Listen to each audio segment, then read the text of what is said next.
And so when I say Chinese, I want you to scream out the nation that's associated with this. For example, if I say Chinese, you're going to say what? China. All right, let's say it with authority. When I say Chinese, you say what? China. All right, that's just a test right there. So here we go. Chinese. China. Russian. Russia. Italian. Italy. German. Germany. Swedish. Sweden. Korean. Korea. Egyptian. Egypt. Nigerian. Nigeria. Black. Exactly. Nothing. Tell him, Pastor. Tell him, Pastor. Black, nothing. I hope you were able to successfully identify the issue. The lion won't sleep tonight. 'Cause we woke now, and we woke now. I said the lion won't sleep tonight. 'Cause we woke now, and we woke now. They want us to sell our souls to barter profit. Like God's property, it's hard to market. So we steady to aim, keep your eyes on target. Cause when you got to drive, yeah, they'd rather you park it. But I don't valet, you ain't getting these keys. I'm keeping closed hands, I'm on bended knee. I'm just a reflection, dealing with 8 sections. Art mixed with life, you can feel the convection. Your lion won't sleep tonight.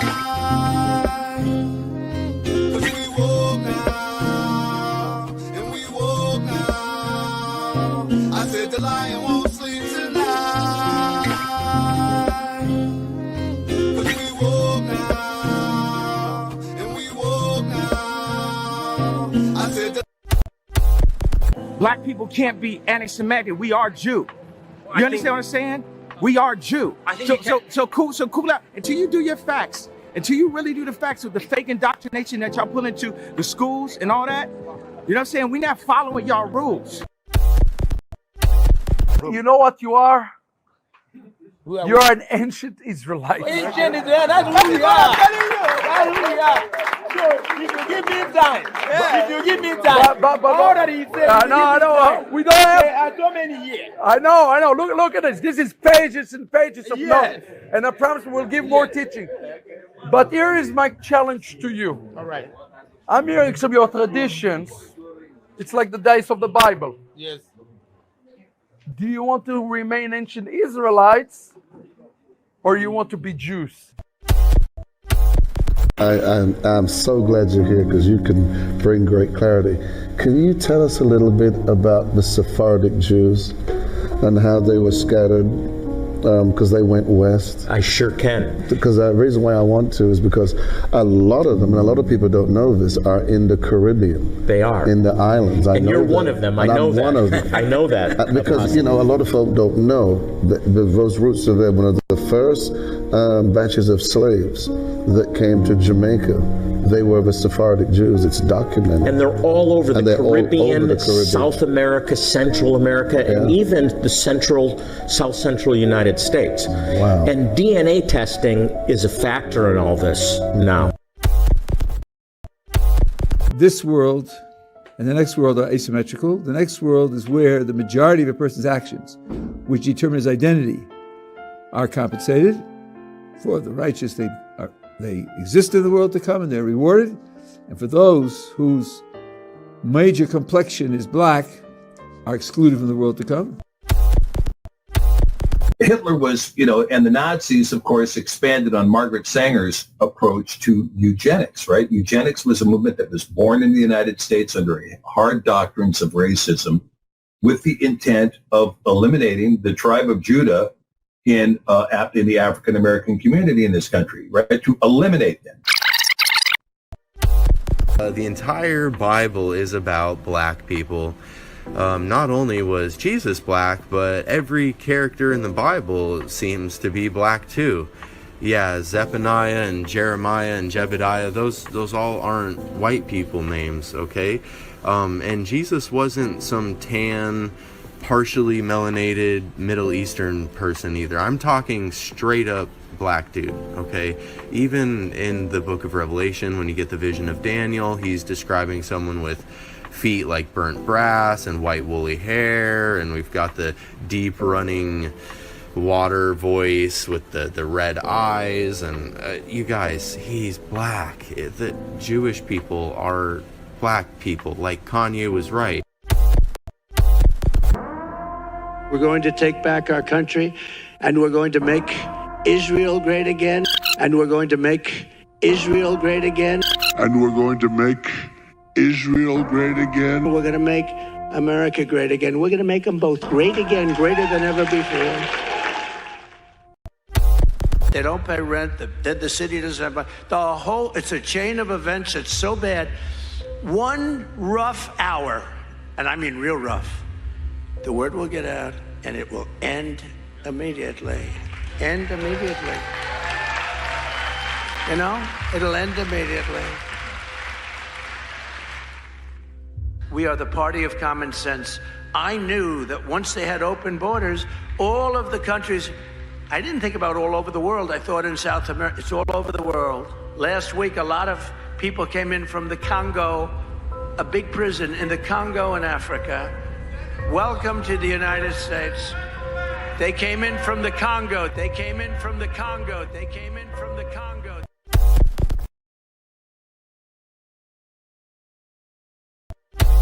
Well, there are multiple cries of racism aimed at the president tonight after he used an expletive to describe several countries that are black majority and lauded the country of Norway, which is majority white. And now even Republicans are calling for an apology. What had been a day of negotiations on an immigration deal. Deal or no deal, Senator? No deal yet.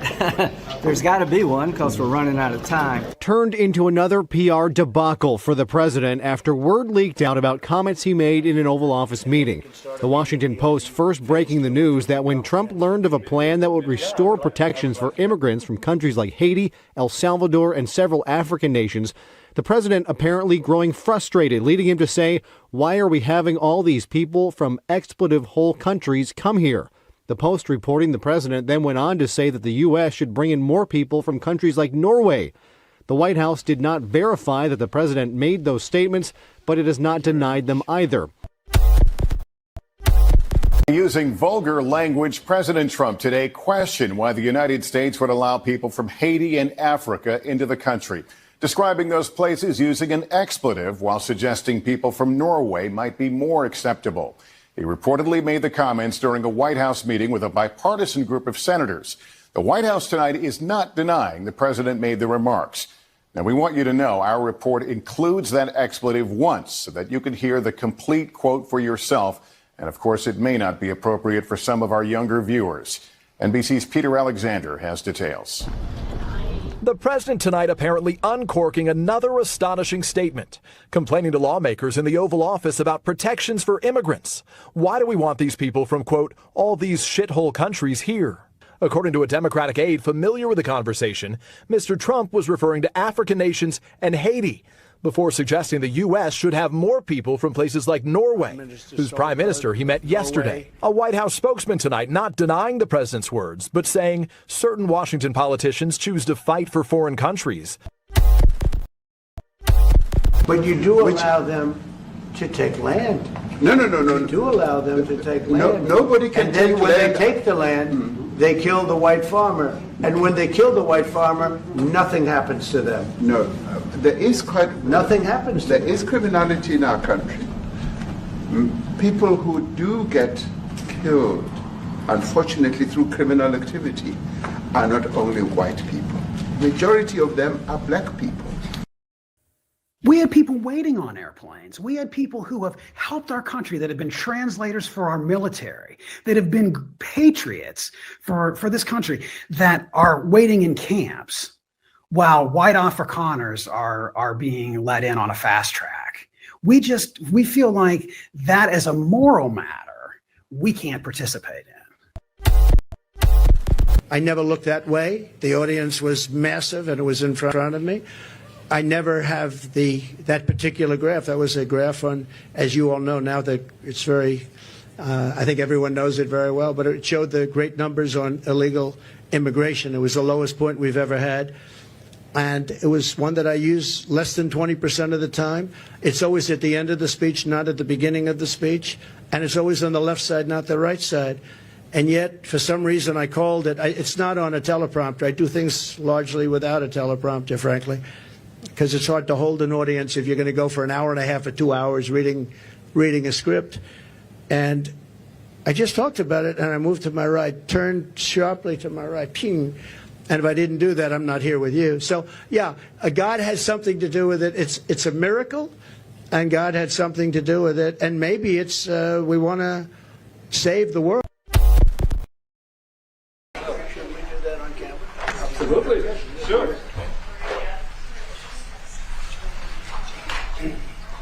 So to let you know, this is the birth certificate of Donald Trump's grandfather, born in 1869, close to Bad Dürkheim. Right?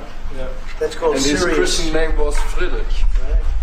That's serious German. Serious German. That's serious. Bad Dürkheim is serious German. But I want to thank you very much for, first of all, I want to thank you for that. That's my pleasure. Thank you very much. Thank you again. Fantastic.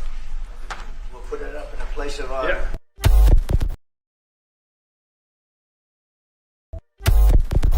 Genesis chapter 11 verse 10 explains the genealogy of Shem. Shem was a black man in Africa. If you repeat this fact, they can't laugh at you. If you repeat this fact, they can't laugh at you. If you repeat this fact, they can't laugh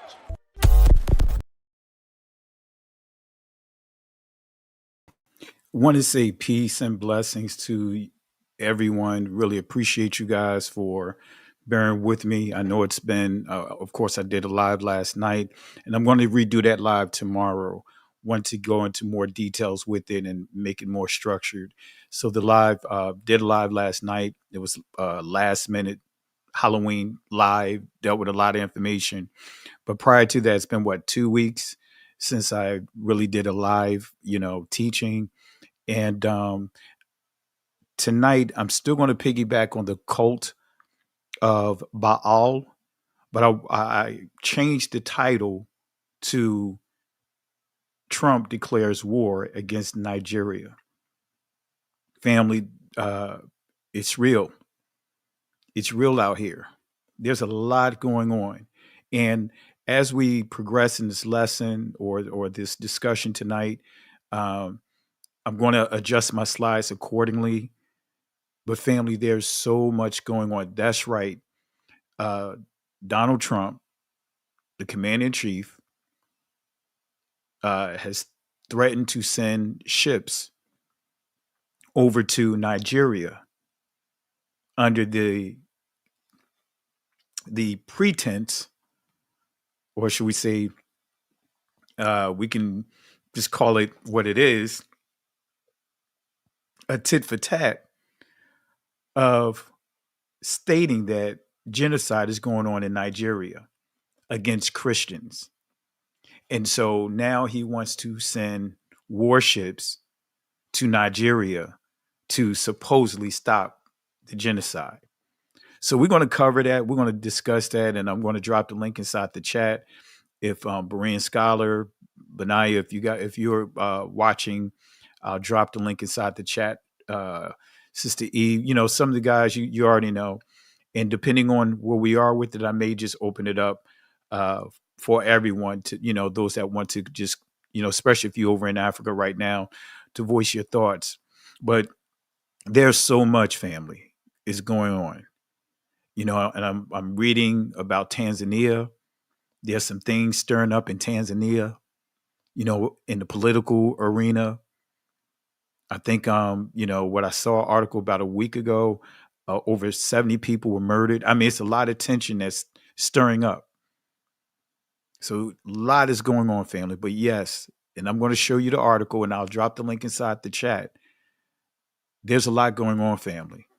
And, there's a lot of sleight of hands. Let me say that again. There's a lot of sleight of hands that is taking place right now to distract from certain focus points, such as the Epstein files. There's so much going on, family. There is so much going on. So I want to make sure you guys understand this. I mean, now is not the time to be caught up in our flesh and all this other stuff. It's amazing what we see. And I just want to say, I'm praying for those that are dealing with any type of hardships due to the shutdown of a lot of governmental assistance in terms of food pantries and things along that line. So I'm praying for you guys and family. This is not the time for anyone within our community to put down our own people. You don't even see Caucasians doing that, other groups doing that. And I can tell you the number one abusers of the program, welfare and all of that is not from our community. The largest recipients of welfare is from the Caucasian community. So I just thought I'd mention that. I'm not going to get too deep. I'm not going to go into that. That's another discussion. But we got a lot to talk about.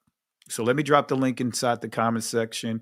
And family, let's be respectful in the chat. You know, let's be careful of some of the things that we share in terms of words that you use. I'm all about having open discussions, but let's abstain from using profanity. Let's abstain from using certain buzzwords that can cause a strike to come on this platform, because some of you guys have been supporting this platform for years. You guys know I went through a long stretch of getting strikes, being, of course, shadow banned. Also, for like a 5-month stretch, I couldn't even do lives because mysteriously I was blocked, but didn't have a strike. It's so many. You guys know I was living in YouTube jail to the point that, I had a canteen, right? But anyway, let's be very respectful, because we are surrounded by a cloud of witnesses, and we know that there are people that are literally paid to troll our channels. So let's be respectful. Moderators, you guys know what to do. If there's anyone being disrespectful, you guys know what to do. Especially if it's going way out in the left field. Just kick them out. Give them a warning for those that may be borderline. Give them initial warning, but those that are just being blatant, disrespectful, that can cause our channel to be flagged, put them out. We don't need that, because that's what trolls want to do. All right. So let me drop the link here. I'm not sure if Berean Scholar is in the chat. If you are, or Sister Carol, or Benaya, you guys know what to do. Let me just drop the link here.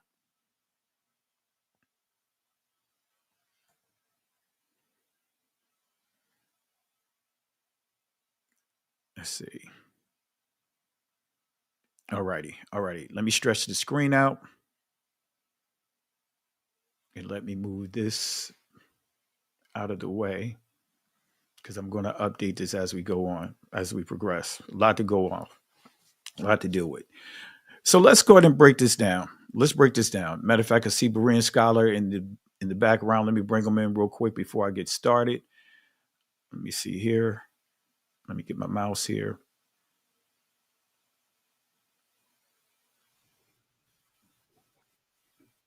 Peace and blessings, my brother. How's it going? Peace and blessings. You can't take a breath with things popping off with this country. Absolutely. So much is going on. So much going on. All praise to the Most High. It's in His hands. We got to do all we need to do is stay busy about our business. Absolutely. So I know I talked to you earlier. I was going to kind of reiterate what we talked on last night, just kind of package it up. But I'm just, I'm going to shift with that and kind of go back to I'm going to still deal with the thought of dark sentences, but I want to deal with some of the, current event or current news rather. And it's on CNN, guys. It's on CNN website online about what the commander-in-chief is plotting to do in dispatching warships to Nigeria. And we want to deal with that. Aman. Any comments you want to share, Berean Scholar, before we get started here? Let's get into it, brother. I can see this is gonna be a good one. Let's get into it. Aman. We're going to go ahead and stretch the screen out, family, and I'm just going to take you through some basic biblical prophecies, and then we're going to kind of build from there. Aman. And we're going to deal with some key dates and events, because again, I've been warning about this for over a year. Am I right, Berean Scholar, about the purge? Yes, you have. I've been having it in all of my videos. I've been warning about what's going to come down the pike. I even pointed out that how it doesn't matter where we are in this country or in this world, that there's certain judgments that's just going to come. And I know I got a lot of flack for that, but it's a lot of things that are going on. And I'm going to see if we have enough time. If not, I'll do it in a separate lesson about some things that are happening in Tanzania, for example, that many of our brothers and sisters have gone to. Judgment is coming, period, around the world. Everywhere we are scattered to, judgment is coming. Doesn't matter if you're in the United States, doesn't matter if you are in, let's just say, Antarctica. You know what I mean? Judgment is coming. We cannot escape it. The Babylonian system is a global system. Yes. All right. So let's go to get into a family. Let me stretch this out. Let's start with Daniel chapter 8, verse 1 through 5. In the third year of the reign of King Belshazzar, a vision, Chazawan, appeared unto me, even unto Daniel, Yaal, after that which appeared unto me first. And I saw in a vision, Chazawan, and it came to pass when I saw that I was at Shushan in the palace, which is in the province of Elam. And I saw in a vision, and I was by the river of Ulai.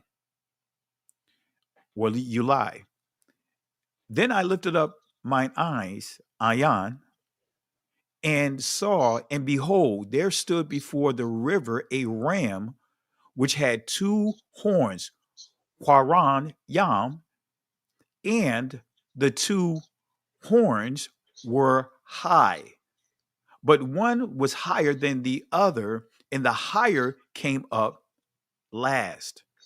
And I saw the ram pushing westward and northward and southward, so that no beast might stand before him. Neither was there any that could deliver out of his hand, but he did according to his will and became great. And as I was considering, behold, an he-goat, Sapar Yar, came from the west on the face of the whole earth, and touched not the ground.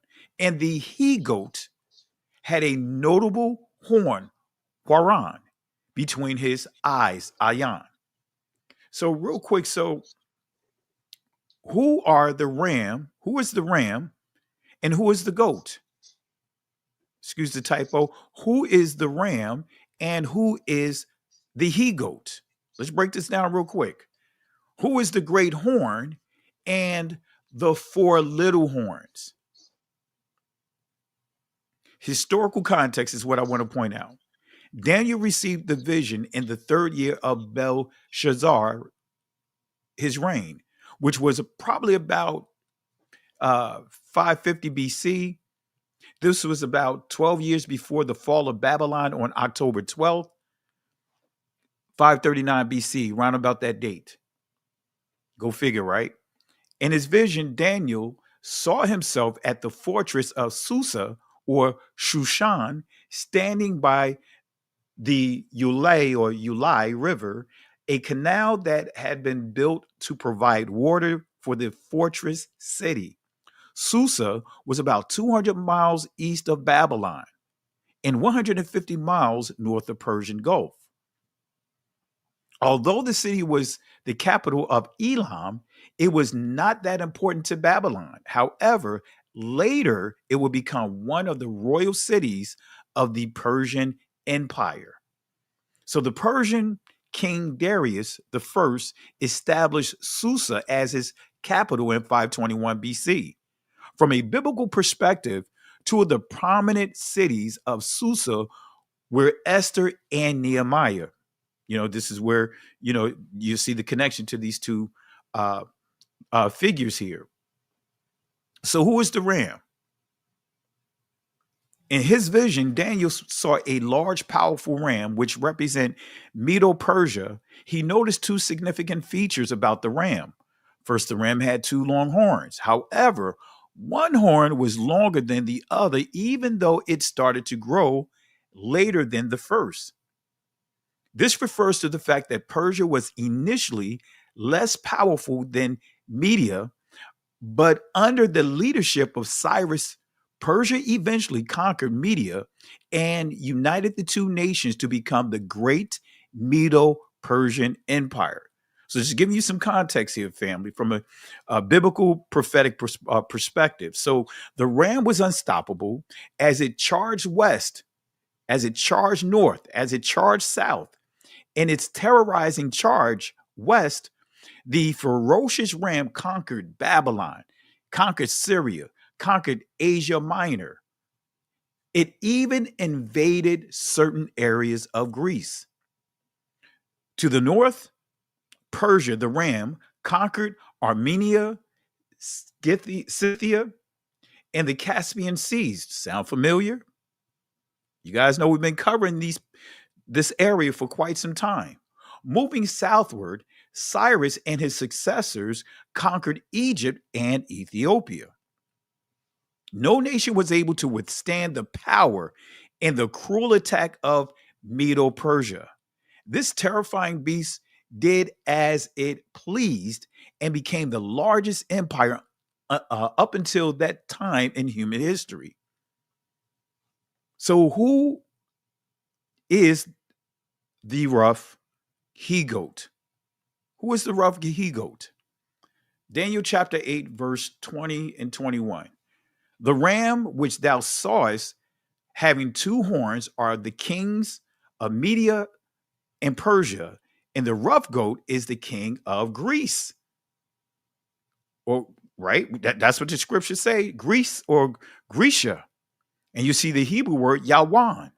And the great horn, Quaran, that is between his eyes, Ayan, is the first king. So we're getting an answer here for who is this he-goat.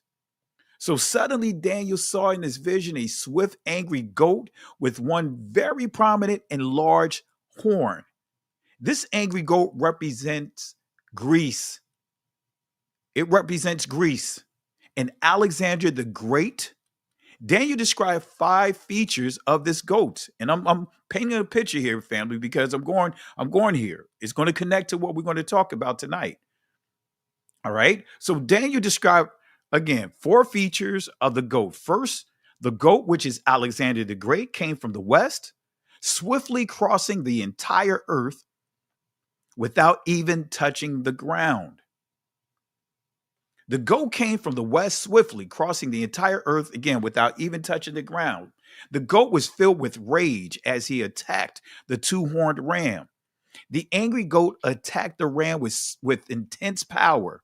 When the goat struck the ram that had 2 horns, it represented Alexander's, destroying both Media and Persia, trampling the entire empire into the ground.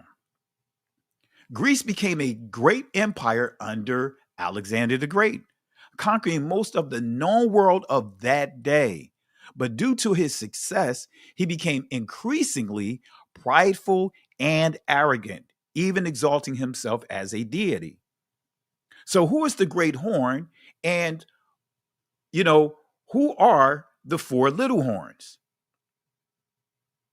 Well, at the height of the Grecian power, the large horn of the goat was broken off, right? The large horn, Greece, was broken off.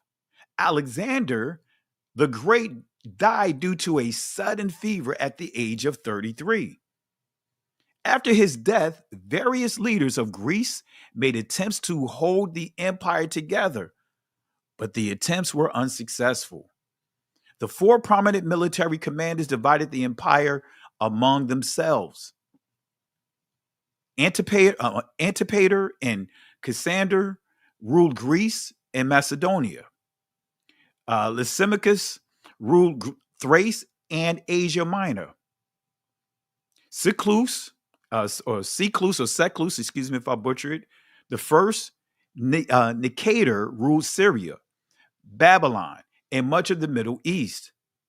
Ptolemy, the first, Soter, ruled Egypt and Palestine. So the question is this fulfillment, the fulfillment of the prophecies of the large horn of the goat replaced by the four prominent horns? So can we say that that's the fulfillment of this prophecy? Does these prophecies extend beyond the ancient Israelites' time? Because when we start dealing with biblical prophecies, this is what we have to understand. You know, when you're dealing with, especially when you're dealing with end time prophecies, eschatology, no one has cornered the market of eschatology, because eschatology simply means end of the world, right? Doctrines or teachings or prophecies. You know, you see end time discussions across the board in different cultures. We know that eschatology, you have Judaism, different strands of eschatology in Judaism, different multiple strands of eschatology within Christian Catholicism. You have it in Hinduism. You have it in Islam. All right. But before we continue, any comments, Brian? Go ahead, brother. You're checking the chat, making sure everything's straight. We're good. We're with you. All right. So does these prophecies extend beyond the ancient Israelites? So we're going to answer this question. At the literal level, Daniel identified Yavan or Yawan, the Grecians. That's a fact. We know he identified that in the scripture. Yawan or Yavan is the Israeli pronunciation of it, is one of Japheth's grandsons, ancestral to maritime peoples west of Asia Minor. So let's go to Genesis chapter 2 real quick, and let's bring it all together here. Or should I say Genesis chapter 10, starting at verse 2. The sons of Japheth, Gomer, Magog, Madai, and Javan or Yawan. So there you have it. It's right there in our face. And Tubal, Meshach, and Tyrus. All right, let's bring this together. So who is Javan or Yawan? Let's go to the Hebrew definition. It says here, just to keep it simple, look at here. Ionians or Eonians, an example, the Greeks.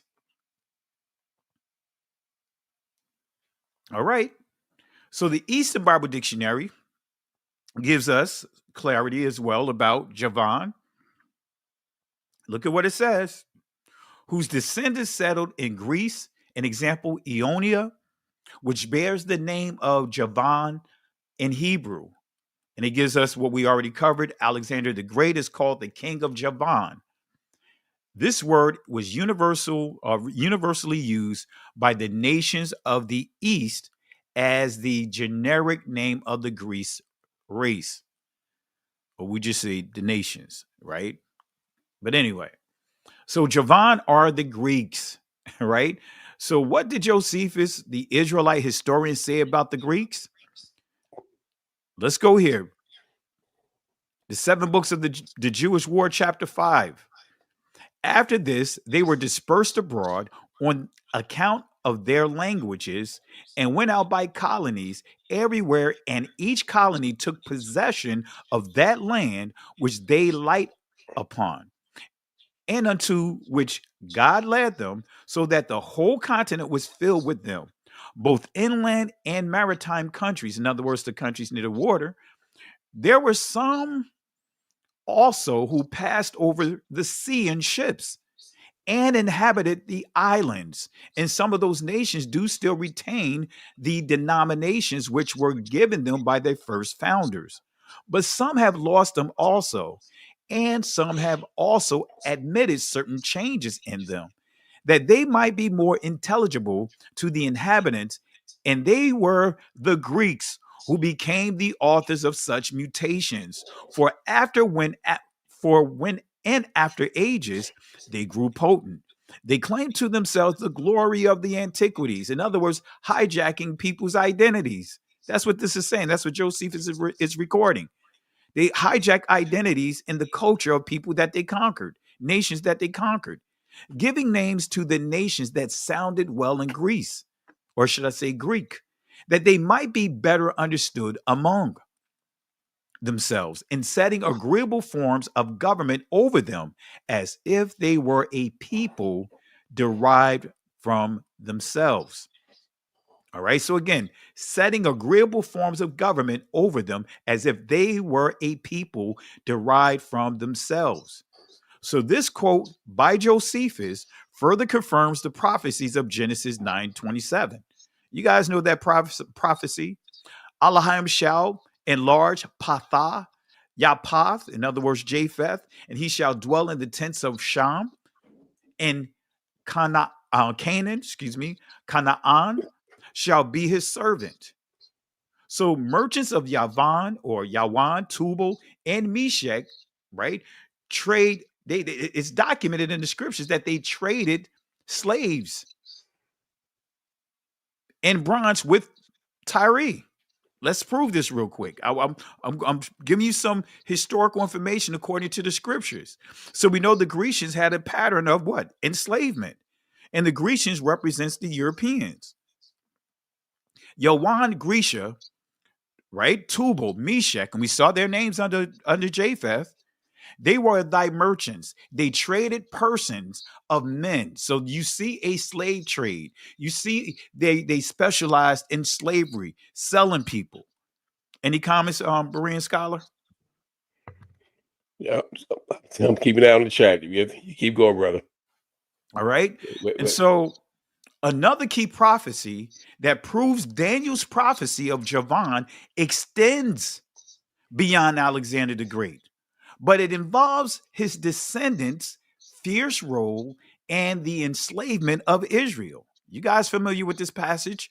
Joel chapter 3, verse 6. Look at here. The children also of Judah, Yahwadah, and the children of Israel, or should I say Jerusalem, Yarashalam, have ye sold unto Yawan, the Grecians, that they might remove them far from their border. So we see slavery here. So we see the scriptures making it clear that the descendants of Japheth are known for slavery. We have some breadcrumbs here in scripture. And here's another prophecy proving that prophecy that Daniel gave is not just for that timeline. It's beyond that. And that's what the church won't tell you. The church won't teach this to you. They never teach this. That's why they don't even go into the Maccabees, the Apocrypha, come up with all kinds of lies. So that way they brainwash you to thinking that when you're part of that institution, that you will never touch that. Because they know if you touched it, if you read it, you will see, your mouth would drop. Am I right, Berean scholar? Your mouth would literally drop. You'll see that they honored the law, statutes, and commandments all through the Apocrypha. You'll see the Maccabees literally shows you the blueprint of what the Catholic Church used for the Spanish Inquisition. That's exactly right. And it shows you the agenda of the people who come in and try to hijack the movement. Absolutely. Absolutely. Absolutely. So Yawan already reaches beyond classical Greece to the coastlands and Western powers descending from Japheth. So by Daniel's time, the Grecians, Yawan, could therefore stand as a biblical term for the entire Western world that inherited Greek culture and power. This is why you see the similarities, for example, as we dealt with the Greek word Odin. who has a deity by the name of Odin. The Norsemen, the Norsemen, who's also known as the Scythian Jots, who are also known as the Vikings, who is also known as Ashkenazi, who is also known as the Khazarians. So you see, inside the Greek language, you see the word Odin, which means afflicted. It means affliction. And when you study Odin, that's the whole story of Odin. All right? So Daniel, going back to Daniel 8, chapter 23, chapter 8, verse 23 through 25. This is key right here. And in the latter time of their kingdom, when the transgressors are come to full, the king of Azza, in other words, fierce, the king of a fierce countenance, a king of fierce countenance, right? Azza Panayam, and understanding, in other words, dark sentences. Ka yada wath, that's the plurality. The wath is plurality. Dark sentences shall stand up. Now, family, make a note of dark sentences. This is so important. All right, so important as we get ready to go into the deep water here. And his power, Kak, shall be mighty, but not by his own power. And he shall destroy wonderfully, and shall prosper and practice, and shall destroy Shakayath, the mighty and the holy people. Who are the holy people? We know we're not dealing with the church. Nope. We're not dealing with the 1948ers. We're dealing with the blood descendants of Israel, the actual blood descendants of Israel. You and I. Oh, we got a lot to unpack here. We got a lot to unpack. Bryn Scholar, any comments? Every time I see the word, you got to just say it, the holy, set apart, called out, people of Israel. Absolutely. So much, man. So much. And I'll tell you, that's the first thing early in my walk transitioning, as we was transitioning out of the Christian church. That right there, just understanding the word Quadash. Yes. Right? Yes. Yes. Once you understand Quadash, it's like, wait a minute. That word saint, that's a word of deception. That's a word of delusion. That's a generic word that pointed to the Catholic Church. And anyway. We'll get off. Keep going, because that you said that's so much in just that word is long, and that's why everybody's trying to claim to be the chosen one in our place. That's right. That's right. That's right. Mic drop right there. There's something special about you, Israel. That's right. That's right, family. You heard that. There's something special about you, Israel. Something special about you, Judah. And we're going to prove it here tonight. Again and again and again. Verse 25, and through his policy, Shakal also, wait a minute, let me go back there. I want to just brush over that. And through his executive orders, policies, also he shall cause craft, maramah, to prosper in his hand, and he shall magnify himself in his heart. Wait a minute. Are we seeing this now? Is this playing out before us right now? And by shalawah, in other words, peace, that's the Hebrew word here, shalawah, and you'll see the word shalawam, and you also see the connection to shalom. But it says, and by peace shall he destroy many, and he shall also stand up against the prince of princes, but he shall be broken without hand. Wait a minute. Did y'all catch this prophecy here? Saying that he's going to use the deception of peace to carry out his cruelty. And through his what? policies or executive orders or edicts or papal bulls. You see all the different terms dealing with these different religions, so-called Abrahamic faiths, still mean the same. So what are dark sentences? What are dark sentences? The Hebrew definition of dark sentences, and you see the word kayada. Let's see what dark sentences mean. It says a trick. That's why when you really go deeper in the Messiah's prophecy, when he deal with the three different periods of affliction, this last affliction that I believe that we're in now, he says that his people are going to cut themselves off. Are we seeing that now? So many of our people saying, hey, I'm not rolling with the Democrats. I'm not rolling with the Republicans. I'm not rolling with any of this junk.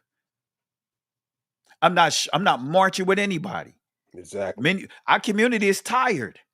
I got a video I've been meaning to overdue to put up there. I even have some Puerto Ricans getting on their own community saying, wait a minute, we've been dogging out the black community, and now we expect them to come march with us. Oh, I'm behind on my videos. So we are what? Because of what? This time of affliction, we're saying, you know what? Not a single system of man can help us. Yah, we need you. Like that old song that we grew up in the church. I need thee. Oh, I need thee. Every hour I need thee. Come on, family.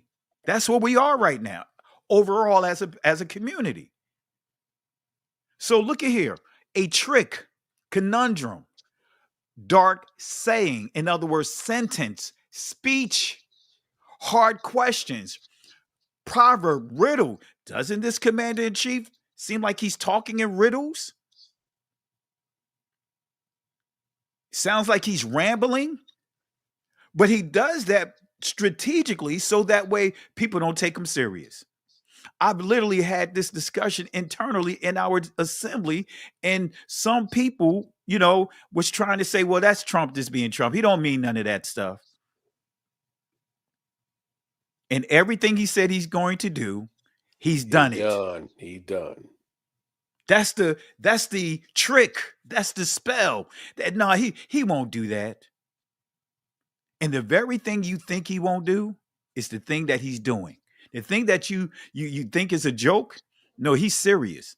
Makes me think about the old school saying, I joke, but I won't play. Sometimes people will say things in a joking way, but they're serious. Remember this, serious as a heart attack. That's some of the old school terms right there. Any comments, Berean Scholar? And you're right. He's on task of fulfilling everything that he ran on. And I've been reading ahead, but what you said was happening is still in line with this Baal, this power grab. Amen. So a trick, dark sayings, in other words, sentence, speech, riddle, enigmatic sayings or question, perplexing. Let me play one of his clips again. You guys heard it here. I was going to put more clips here, but I didn't have time to do it. I was already pressed for time doing the ones that I've already done, and I didn't want to process any clips while we're doing this live for the sake of bandwidth and processors speed, because of how much processing that StreamYard utilizes. So anyway, but let me play this again. This is a sample of his dark sentences, talking as if in riddles, so to speak. Listen to this again, family. You guys heard this, but let me play it again. They don't pay rent. The city doesn't have it's a chain of events that's so bad. One rough hour, and I mean real rough, the word will get out and it will end immediately. End immediately. You know, it'll end immediately. We are the party of common sense. I knew that once they had open borders, all of the countries, I didn't think about all over the world. I thought in South America, it's all over the world. Last week, a lot of people came in from the Congo, a big prison in the Congo in Africa. Welcome to the United States. They came in from the Congo. They came in from the Congo. They came in from the Congo. Now, his cadence sounds like a riddle.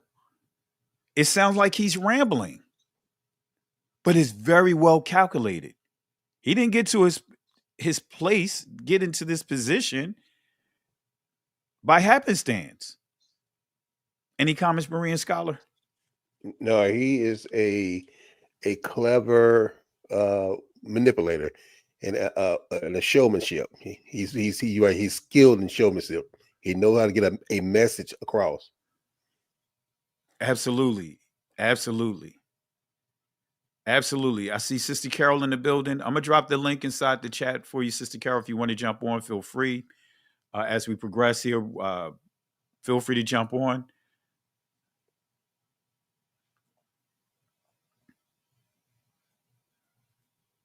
All right, here we go. And family, if you get a chance, go back and look at the video that I uploaded. I think it's in the last video when he's dealing with this Central Park 5. He literally tells you how he think about us overall, how he can't stand our community. He hates our community. He makes it clear. Now, the one thing I will say, Malcolm X called it out. Now, at least he's telling you how he feels. Now, you know, in the many Democrats, it's almost like it's like nested. But at least he putting it out on Front Street. But the problem is many of us cannot handle Front Street. And so we downplay it by saying, no, he's not serious. Let me bring Sister Carol in the building, our professor in the house. Peace and blessings, Sister Carol. Peace and blessings, my brother and my other brother from different mothers. Peace and blessings, Sister Carol. I hear you out here cutting up tonight, talking about the Trump. Yeah. Well, he, basically declared that he's sending warships over to Nigeria. I know, I saw that. He said, he said, you stop having the Arabs, Muslims kill the Christians. We're going to come there and help protect our Christians. We're going to come and gun blasting, and some other stuff he said. Yeah, we're going to expose all of that. We haven't gotten there. We kind of building up, showing like the prophecies of what it says. Like we're dealing with dark sentences now. Kind of talking about how he rambled, but it's a strategic ramble. Sound like he talking in riddles. And it's like the way that he talks, the way that he speaks, his cadence make him sound completely stupid. Right.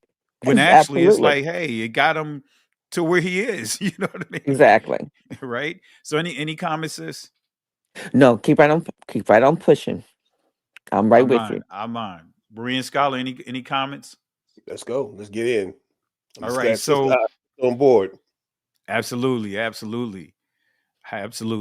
So again, family, a trick, conundrum, dark sayings, in other words, sentence, speech, riddle, enigmatic, saying or question, perplexing, saying or question, right? Here's the kicker. When you go into the sub entries here, look at here, riddle. In other words, dark, obscure utterance. Sound like speaking in tongues, right? That the church teached up today, right? Right. Perplexing questions. Here's the kicker. Double dealing. Double dealing. All right. So the Hebrew primitive root word of dark sentences, and as we said, as I pointed out, the word is kayada.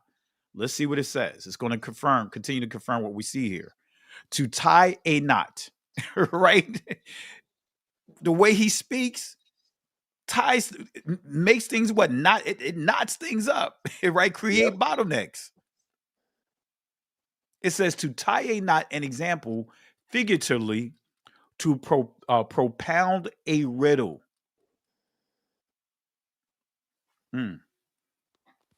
So when we see this word peace, shalawah, let's see what peace means here. Security. But here's the kicker. Genuine or false, right? So in this case, we're dealing with what? False securities. We're going to make Israel great again and make America great again. He pushed a false sense of security and placed who face at the front of his agenda? Us. Yep. And what happened? The dog that The Rock hit, right, is crying the loudest, right?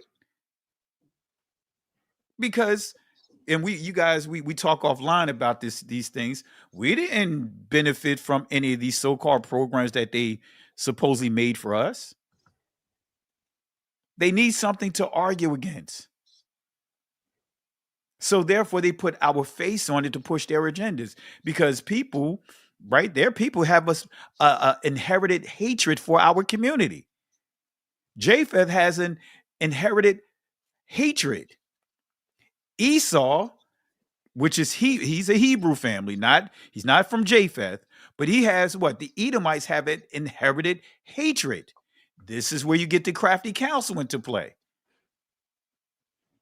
These nations have an inherent hatred for us. So they use what? False sense of security to bait our community in. The Democrats are good for it. The Republicans are good for it. All these people are good for it. Any comments, guys, before we continue? And that's the epitome of the double talk, because that's exactly what they do. Oh, it's peace. Meanwhile, they're working their plan, their agenda behind the back to try to oppress, keep us out, keep us down. And what did he say? Hey, he said he's not going to stir up any wars. He's going to end them. And what happens? The Department of Defense changes to the Department of War.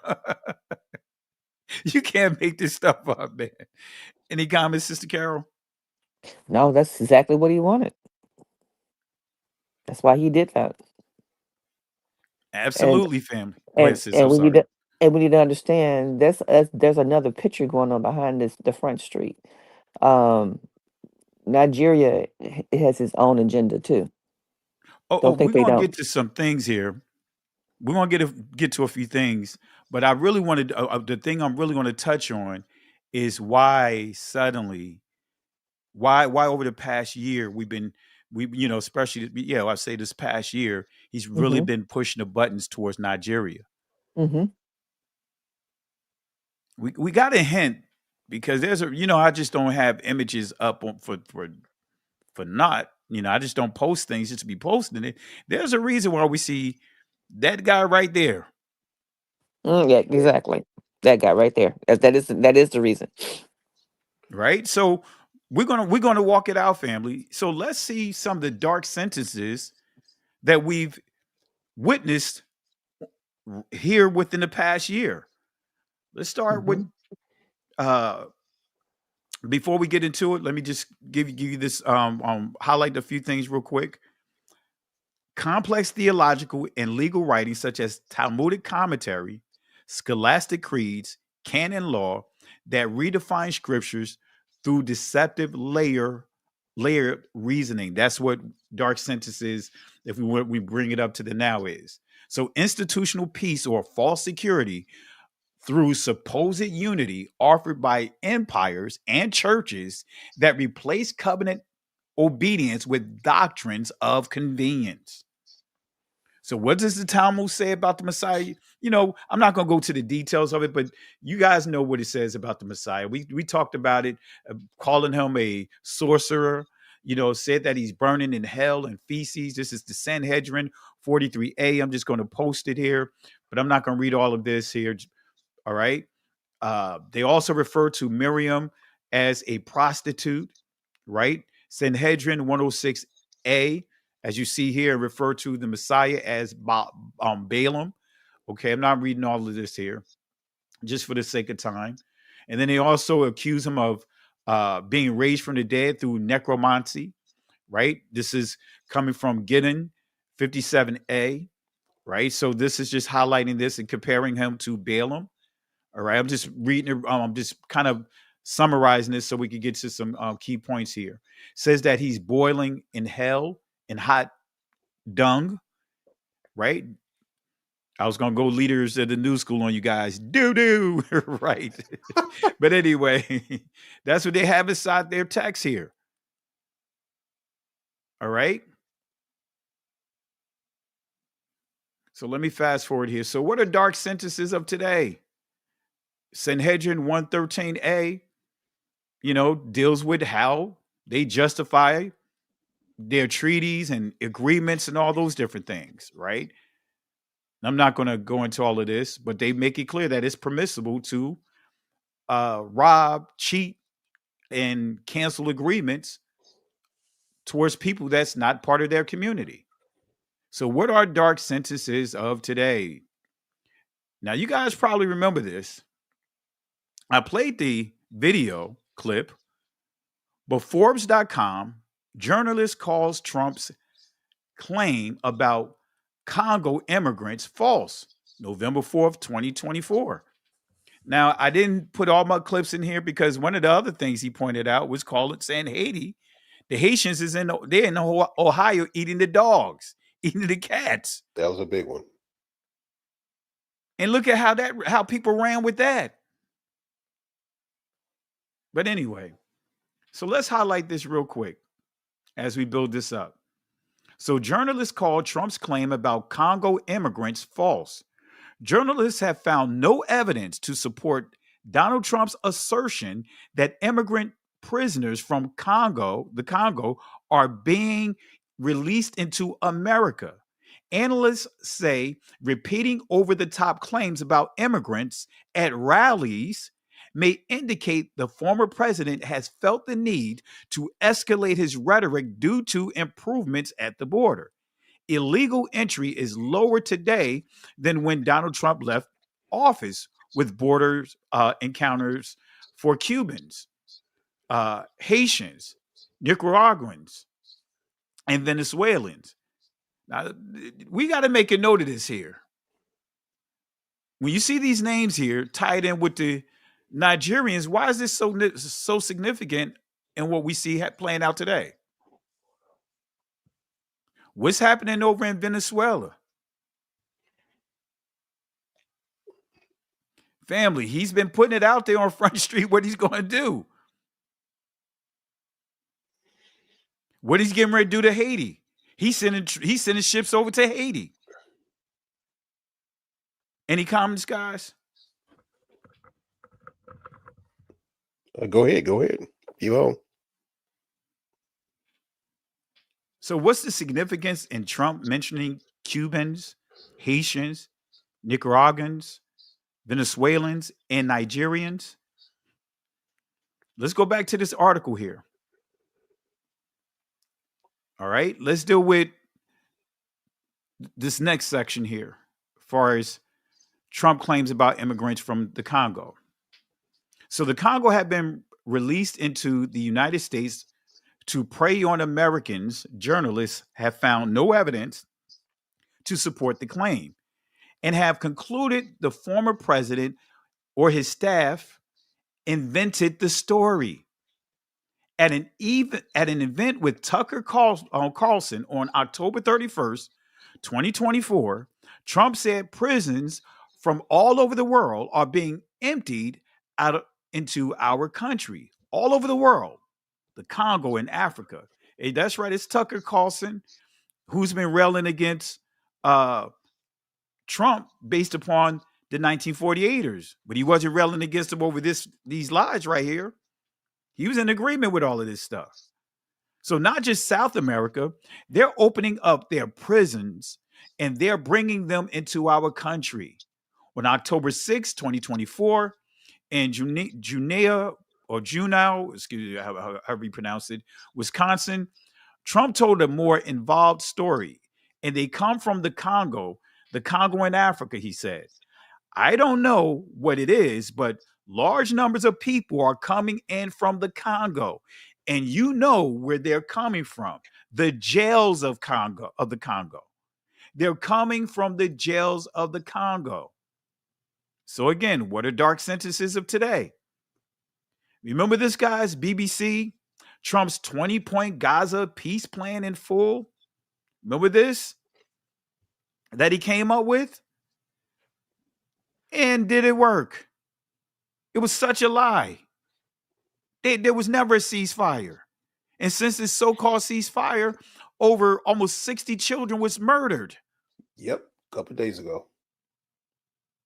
Look at here. A Trump economic development plan to rebuild and energize Gaza will be created by convening a panel of experts who have helped birth some of their thriving modern miracle cities in the Middle East. Many thoughtful investors' proposals and exciting development ideas have been crafted by well-meaning international groups. But here's the kicker, family. Look at here. Let me fast forward here. Here's the kicker. The agreement promises peace. Remember we talked about it? A false sense of security, disguised as safety and prosperity, but the outcome is destruction for the very peoples the rhetoric claims to protect. Let's go back here. Look at here. Look at here. Look at this. Right? The committee will be made up of qualified Palestinians and international experts with oversight and supervision by a new international transitional body, the Board of Peace. You notice, look at how dark sentences, right? Using the word peace, false sense of security, which will be headed and chaired by the president himself. That is unheard of. Family is the good cop, bad cop that you see with the commander in chief in the 1948ers, Netanyahu. It's the good cop, bad cop, but they still on the same team. Any comments, guys? It's just propaganda. This is what they did during Hitler was at war. They would feed the public what they wanted them to hear, and the more they played it, the more the public ate it and accepted it. And it's the same thing they're doing with this. They're stirring the pot among the people of this country to gather around him and support him, and to the believing that what's going on over there needs to be done. And the main people they're trying to get the most sympathy toward that is us. Yeah. And remember now, he's only been in office 10 months. Yeah. This is his first year in office. Wow. On the second term. And he's only been in office 10 months. It's propaganda. It's all what this is. All propaganda. And so even with the prophecies about our people, because you pointed out our people, trying to line up, and they do it on both sides of the aisle. Mm-hmm. The scripture talks about us, that he was going to, basically as part of the curses or the consequences of going against them, the law, statutes, and commandments, he was going to what? Put madness on us. Mm-hmm. That we're not going to see things clearly. We're going to be basically delusional. Right. And we are. And that's what we see. We thinking, for example, all right, we're going to, this is according to our people, we're going to run away from the Republican Party and we're going to go to the Democrats. That's exactly. Because at one time, up until the early, 1920, 1930, our community were primarily Republican. Until the early 60s. Yep. Yeah. And then shifted to what? The Democrats. Right.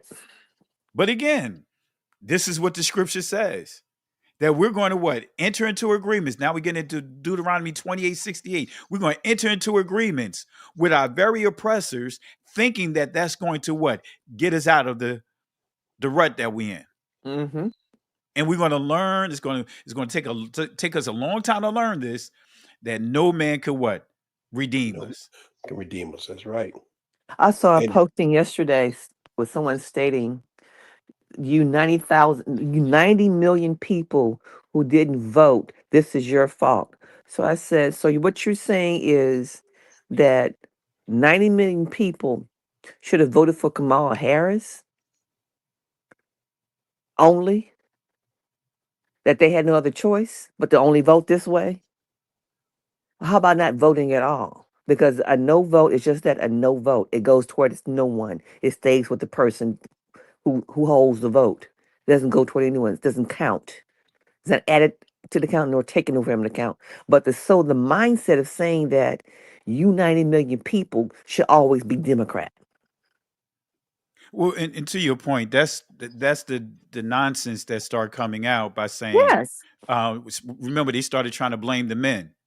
It's Exactly. the men that got what's his name elected. Yes.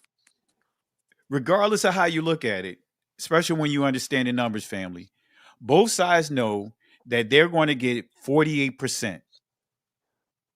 Now the key is now they're trying to get that extra what?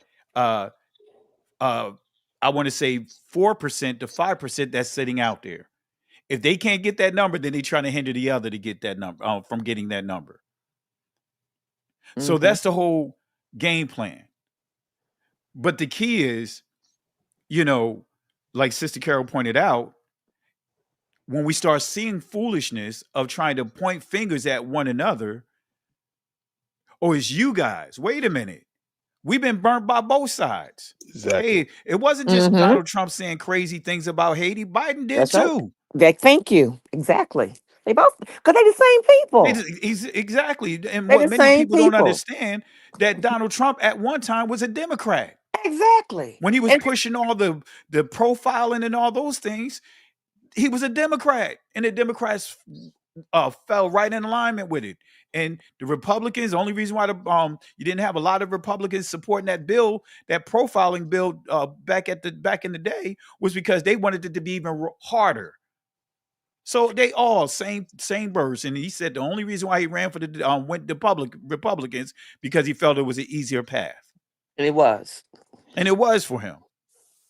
So family, I'm not getting into the thing of who you should support. For me, we shouldn't be supporting neither one of these parties. Sister Carol, you know what I tried to do and what happened, right? Right. Trying to tell our people. But we also need to look at this even more deeply. This is a money game. This is not a political game. This is not about a vote. This is all about money, making money. They make money on war. No matter who started, and in 1948 it starts all the wars. Every war we've ever had, they started it. I'm trying to get to him. Now you get rolling. I'm trying to do my Jerry Lewis move. Hurry up, get to it. No, I was kidding. you know, guys, we talk about the double talk and everything. Looking up fact checkers, and Washington Post had an article about 30,573 recorded falsehoods and misleading claims from Trump during his first term. And this time alone, the first term was like 21 per day. But in this, the Toronto Star said, in this time alone, from January to just June, he did over 5,400. Yeah. He's trying to break his record. He's trying to break his record from last time. Hey, Yes, man, he is. he just, hey, you see this with politicians anyway, especially when they know that they got their second term in the presidency. Now it's like, okay, I'm going for broke now, because what could you do? I know I can't run again. And they just kind of go for broke. But yeah, he's going for broke. And like as Sister Carol pointed out, you have to look at the money. It's all about the money. There is money no matter how you look at it when it comes to war, as Sister Carol pointed out. That's the part that many people don't understand. When Iraq, that whole so-called war, it was all about money. It was all about the oil. Venezuela is all about that oil down there. That's right. Has nothing to do with so-called drugs that's not even coming to that area. No, and a little But it's about the propaganda and a oil little that's there. propaganda shooting down ships in the sea. Yeah. That's a joke. Yeah. So this clause is a good modern example of the kind of language Daniel called kayada, in other words, dark knotted speech, riddled like sentences. It packages a dense set of political aims inside soothing words that sound good. Right? Doesn't that sound like the politicians? So dark sentences. What are the dark sentences of today? Remember this here, section 2 and 3. This proclamation has to do with identity management. Remember we talked about this earlier this year, identity management, when he signed an executive order to ban African countries. Let's pull this up here real quick. Identity management. President Donald J. Trump restricts the entry of foreign nationals to protect the United States from foreign terrorists. See, those are the buzzwords right there, terrorists. And other national security and public safety threats. President Trump's executive orders 14161 issued on January 20th, 2025. And this is it right here. The link is here. I'll post some of these links here in a second here. Look at it. Fully restricts and limits the entry of nationals from 12 countries found to be deficient with regards to screening and vetting and determined to pose a very high risk to the United States. Look at here. And this is he did this immediately after the Colorado incident. Remember the guy that's supposedly be from Egypt? Yep. That with that incident with the oil or whatever. He's supposedly be from Egypt, but you don't see Egypt listed on this list. It says here, Afghanistan, Burma, Chad, Republic of the Congo. You see the Republic of the Congo, right? That's Nigeria. Equatorial Guinea, Eritrea, Haiti, Iran, Libya, Somalia, Sudan, and Yemen. Family, this is not a coincidence. This executive order was supposedly triggered by the recent incident in Boulder, Colorado, involving Mohammed Sabri Suleiman. Here's the article on that. Suleiman was born in Egypt, and he moved 3 years ago to Colorado Springs. Now, there was other talk that he was actually possibly from part of the Mossad. Anyway, that's a whole nother discussion. But Solomon was born in Egypt, and he moved 3 years ago to Colorado Springs, where he lived with his wife and children, and 5 children, according to state court documents. He previously spent 17 years living in Kuwait. So make this make sense, right? What do this have to do with identity? How does that connect to identity, right? Egypt and Kuwait is not on the list, which confirms Suleiman's firebombing serves ploy to push a political narrative. We're getting back into what? The dark sentences. You see how these little executive orders, these little incidents here and there, these things that he's putting out there, it's what? It's building up. He's creating a narrative. Any comments, guys, before we continue? No, I don't want to get ahead of you. Keep going because those places are important. So going back here,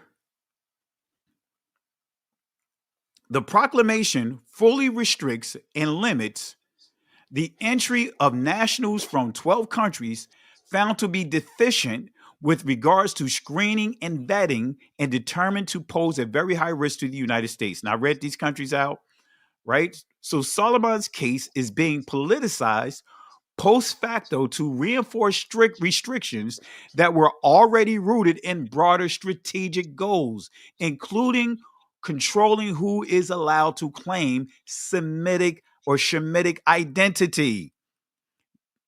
That's the key. It's coming at the Israelites. Why are these territories important, family? Exactly. What is your identity, family that are watching? What do you know who you are? Is it important to know who you are? We know it's important. Why is Sudan on the list of restricted nations? What is the meaning of the name Sudan? Look at here. Oh, let me go back here. Some researchers argue that Sudan was derived not from Arabic as Sudan, right, from Su or Su, however you pronounce it, or Dan, a biblical tribe or shorthand for Yahweh, Judah in ancient usage. Thus, Sudan is interpreted as distant Judah or foreign Judah, implying a diaspora, or exiled population of the tribe of Judah. So it's saying that Sudan, right, making a connection between Sudan and who? Foreign or distant Judah. So whether or not this is the true meaning of Sudan, we cannot dismiss the foreign Judah or distant Judah definition by some. And Sudan on the map of Africa, number 3, engraved to illustrate Mitchell's, there are several Hebrew references for cities, villages, and rivers in this territory of Sudan, right? Foreign Judah. Cities, villages, and rivers such as Rabbah, Sadah, Adamahu, Yakoba, Bambara, and etc. This actually gives validity to the definition by some. This indicates migration patterns of the ancient Israelites. Well, let me prove it, family. Here's that map I made reference to. And look at some of the Hebrew names here.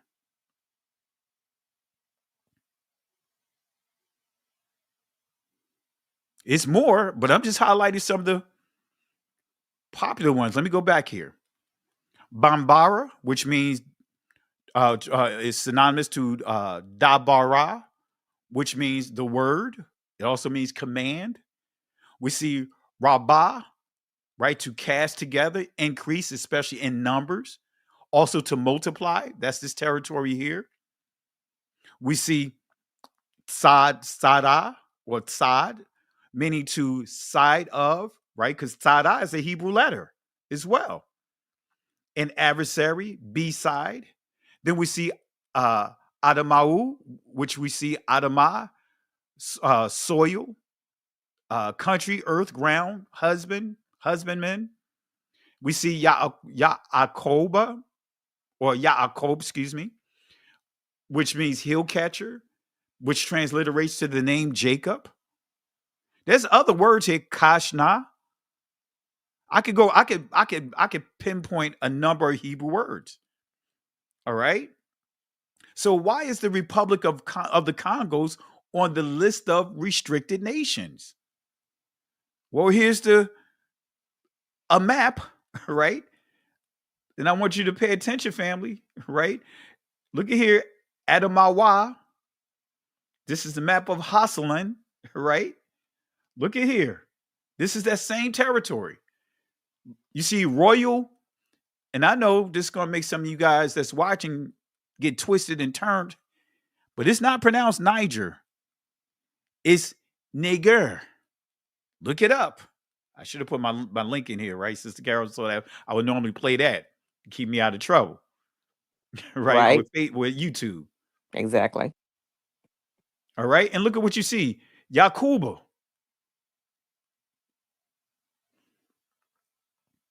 Look at that word, Adamawa. Why is Yemen on the list, this restricted list? You guys know about Yemen. Now, these are some of the pictures that you'll see when you pull up the information on Yemen, the Yemenites. But guess what, family? We take it a step further because it's documented within the Arabic world that this is right here the actual Yemenites that was enslaved. These are the Hebrews. They look like you and I, right? They made a distinction in this image between the Arabs that's enslaving who? The Yemenites. Which is connected to who? The Limba. Which is connected to who? All of us on this call on this live right now. All right. Any comments, guys? Let me, while you guys doing that, I'm gonna look at the the super chat. I see some super chats here. But any comments, Sister Carol, starting with you? No, you're on the money. Keep it on going. I'm on. Berean Scholar. I was muted. Sorry. Yeah, each one of those areas are designated Israelite dispersing. Each one of them, and some of them, it's almost he had a person who's whispering in his ear to tell him where to go. I wonder who could it be? And they purposely changed the names on the map so we would never know. Exactly. In family, and you guys already know this, Nigeria, the name of that whole region was not created by the local people. It was by way of King, what's his name? I can't think of his name. Leopold. In the Spain, they divided that whole area.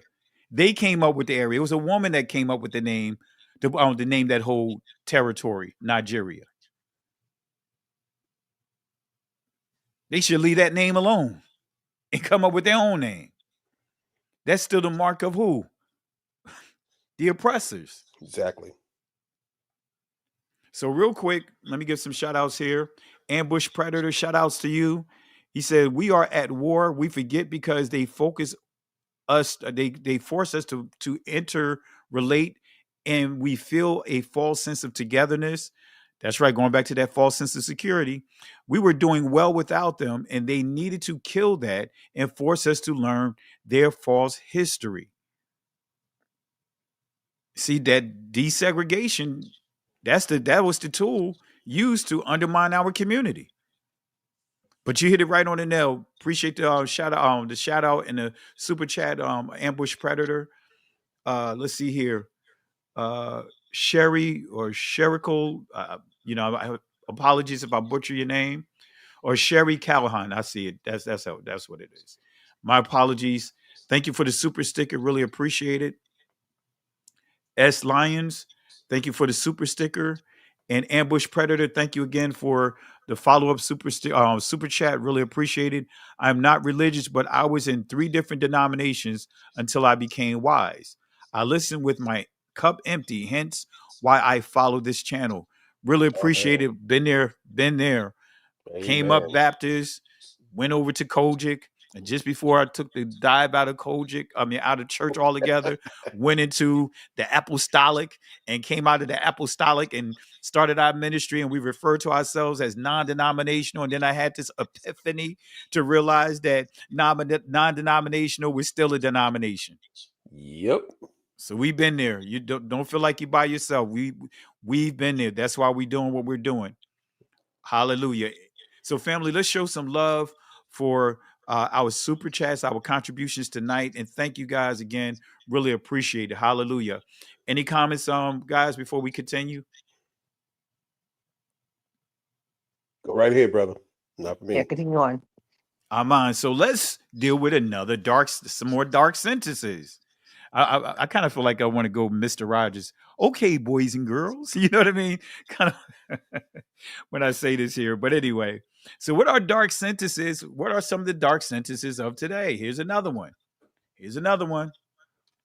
CNN.com.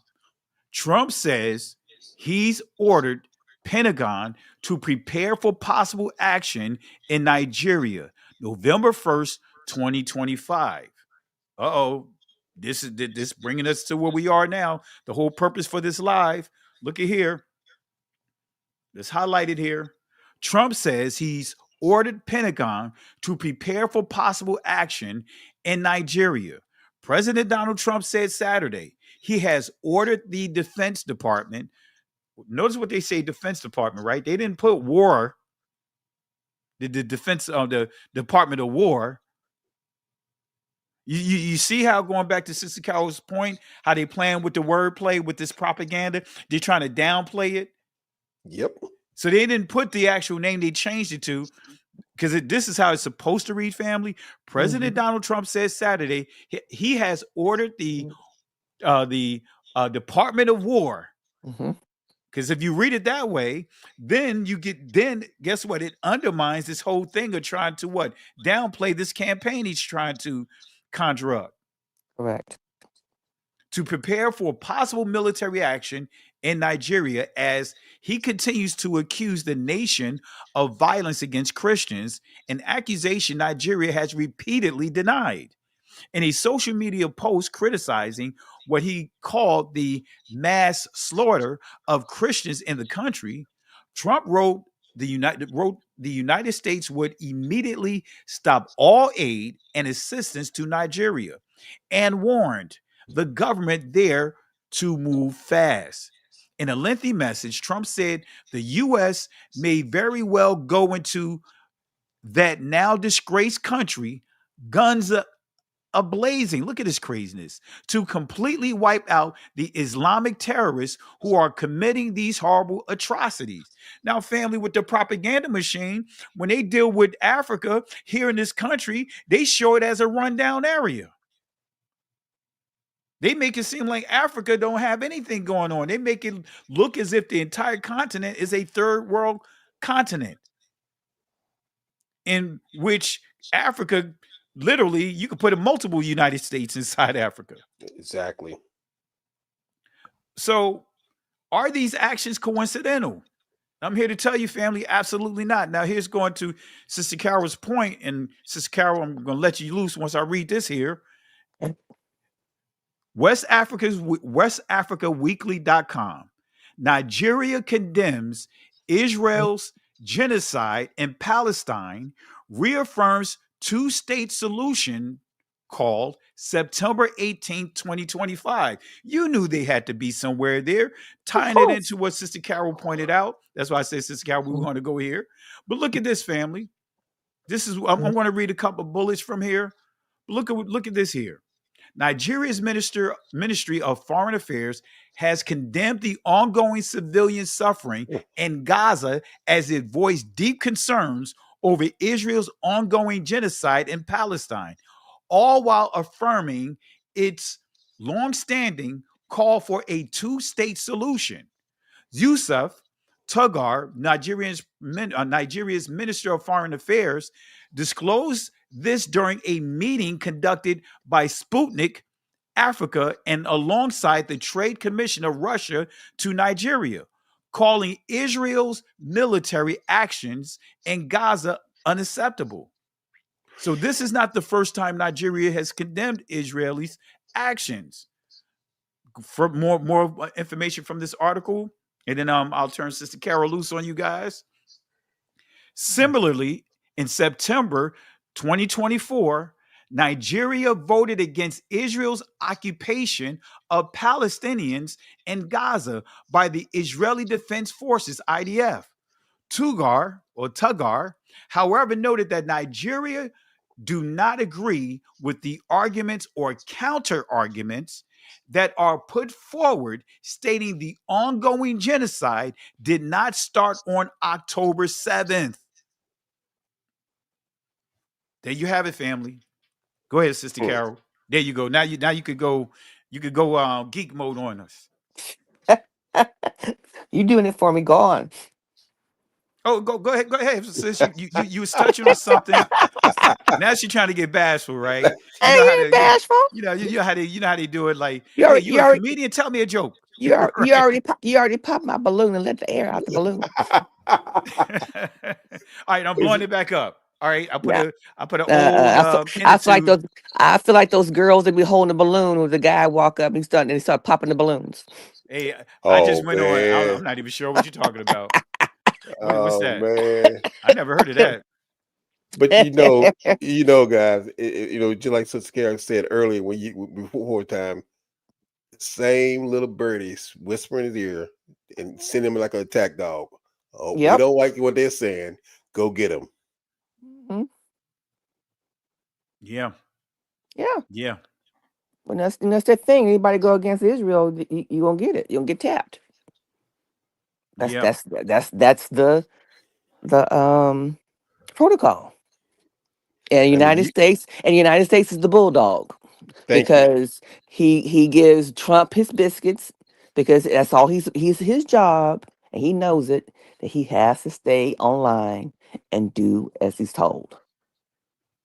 Israel's running the game.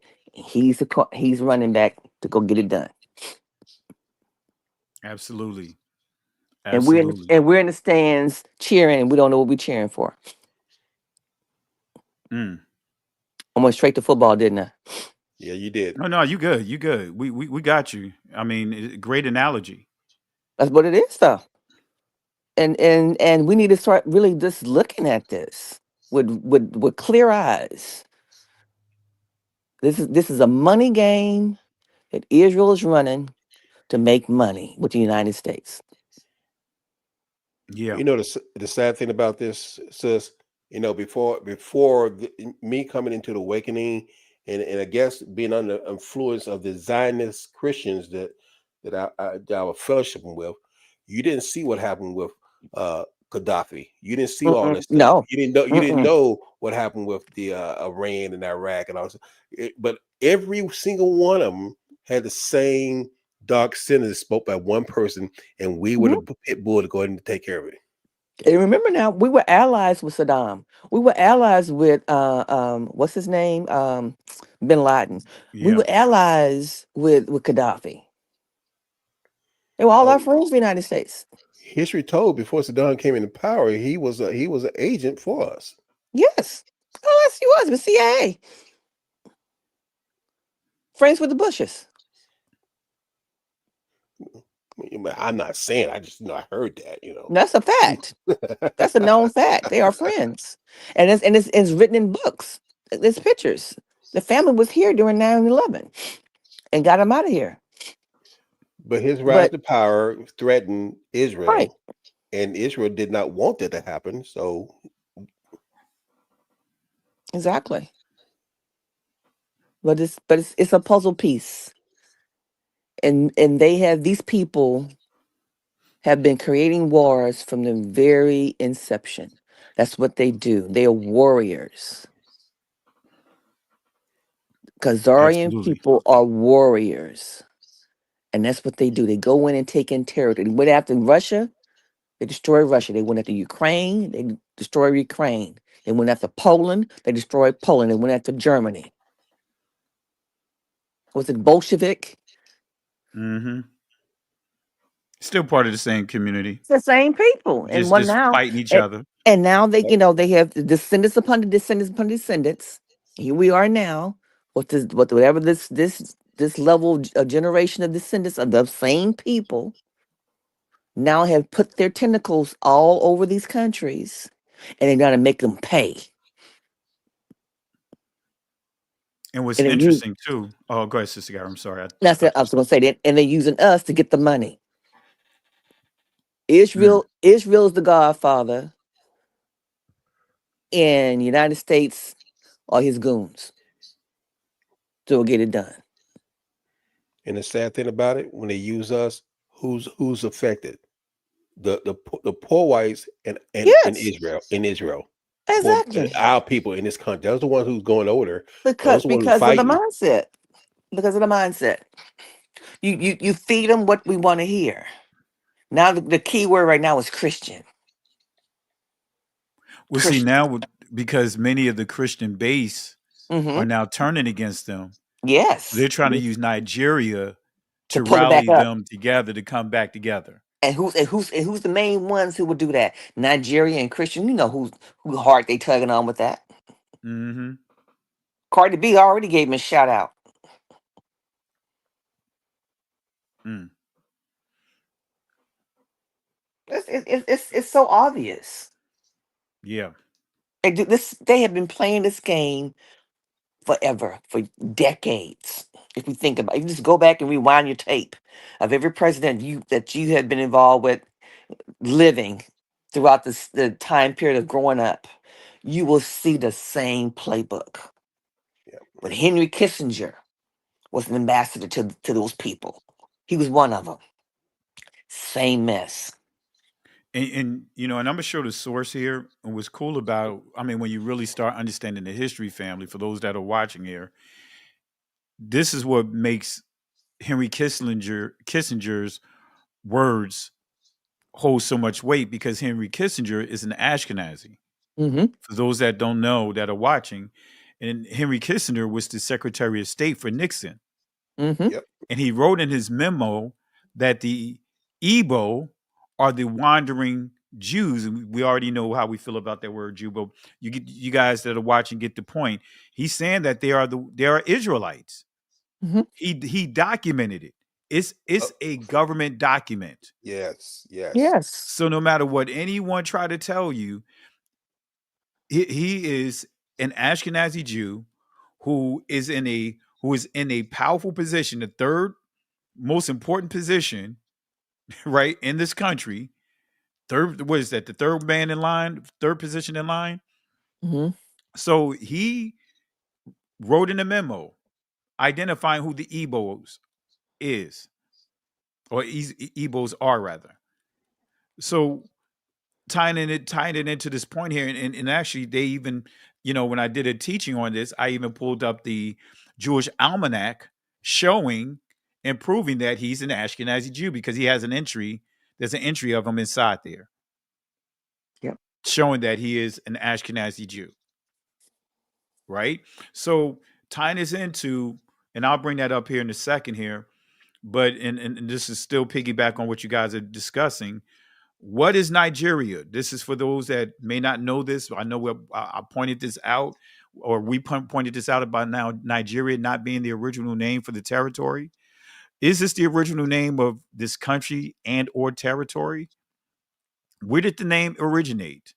Who named the region? Right? And you guys remember we talked about this when I pointed out some of the key points here on this map here, right? And also Adamawa. Well, I decided to, a while back, when I was doing research on the different territories of Nigeria, just really doing a presentation called The Battle for Africa. This source right here gives you clarity on that word, Adamawu. The Nutshell Encyclopedia of Universal Information. And look at what it says here. Adamawa, and that's what's listed on this map, a region in the lower Sudan with a healthy climate and a fertile soil rich in all tropical products. That sounds similar to what? Adama. Yep. That's the description of the soil. That's fertile. Genesis. That's Genesis. Exactly. That's right.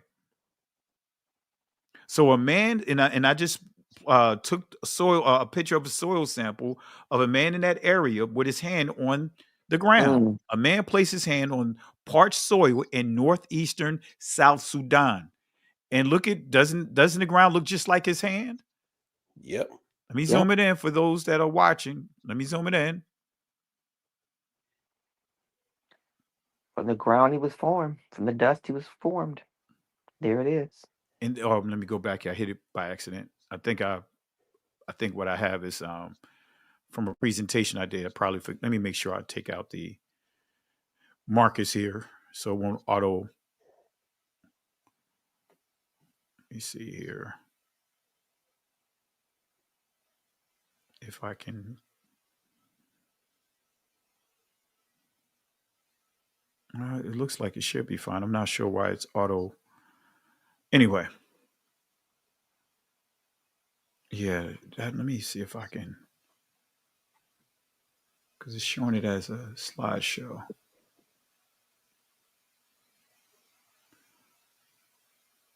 All right, I guess I should be good. All right, not sure why it's doing that. All right, sorry about that, family. I just wanted to make sure I clean this up if it was trying to auto. But anyway, as you see here, family, just let me zoom this in one more time. This also gives you the visual of Jeremiah 14. Judah is what? Quadar unto the ground. Their skin was chapped, dry, looked just like the ground. That's the imagery right there. All right. Somalia soil sample in Northeast Africa known as the so-called Middle East. I purposely put this photo in here. She's holding a piece of Adamawa, but it's a Caucasian. Little You see the different. difference, right? Mm-hmm. Look at the different shades of Adama. Family, don't get caught up in, oh, well, that person is light skinned, that person caramel. No, we all different shades of being what? Adama.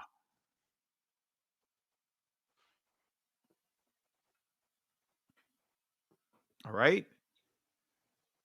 As they pointed out, Berean scholar pointed out, Genesis chapter 2. Look at here.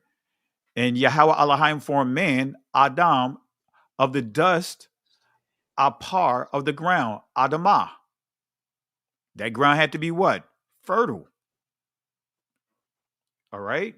And Yahweh planted a garden eastward in Eden, and there he put the man whom he had formed. So he did not create Adam inside the garden, family. This tells you that a pilgrimage took place. Anyway, let me leave that alone. All right. And out of the ground made Yahweh Elohim to grow every tree. All right. So this ground was fertile. Okay. So the Hebrew definition of Adamah, as you see here, it says soil. All right. Earth, ground, husband. All right. But let me get to a key point here. Let me fast forward. Getting to the name of how Nigeria, the territory, received its name. Right. Let me fast forward. All right, I'm just skipping through here. Where is it? I have her name here. All right, here, I think it's in this next source. This is her right here. Flora Shaw. She is the woman that gave that whole region its name, and it's documented, right? The Journal of African History, Volume 1, 1960, number 1, right? On page, did I put the page here? I didn't put the page here. Normally I do. All right, but it's all good. But look at what it says, family. Let me go here. Yeah. On 8 January 1897, the name Nigeria appeared in print for the first time. It was the title of an article in our leading newspaper, written by Miss Flora Shaw, who at that time did the colonies for the Times, as Cecil Rhodes expressed it. Miss Shaw later became the wife of Lord Lugard, the great builder of Nigeria and one of the greatest of all British colonial administrators. And here is what Miss Shaw said. All right.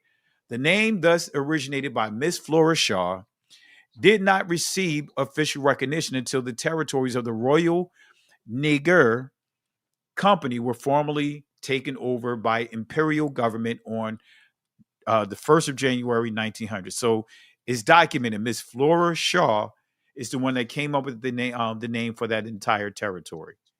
All right. One last point, and I'll let you guys loose here. Right. Dealing with that territory. Why did the concert of Europe assemble the Berlin to toy with the future of another continent without references to its leaders? Why was Africa partitioned and conquered at that time that it was? Why did this scramble for Africa turn into a territorial steeplechase? Why was Africa such an easy prey to its adversaries at this point in time has not been given much serious attention. But I want to focus on this here real quick. The Berlin Conference took place about 3.5 months from November 15th, 1884 to February 26, 1885. It resulted in an act that did these three things. The first was to recognize the territory that King Leopold claimed as his private property. The second was to recognize some existing territorial claims in different parts of Africa. The third and most important results of the conference was to set up a way for Europeans to claim and annex territory in Africa. So the entire conference was based and fueled on a racist idea that on this land was unclaimed and that the local societies could not simply rule themselves.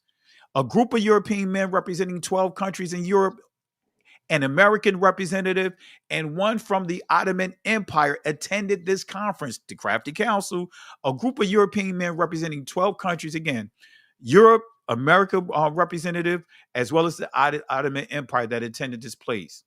King Leopold slaughtered over 10 million, between 10 to 15 million, some go as high as 20 million, local Negroes to further push the lie that that this territory was uninhabited, right? Real quick here, this source confirms this. I'm not going to read all of this, but I want to get to one key point, right? Belgians show no remorse, would not apologize, pay no reparations, make no excuse for the genocide. But look at what the Jewish Telegraph says about this here.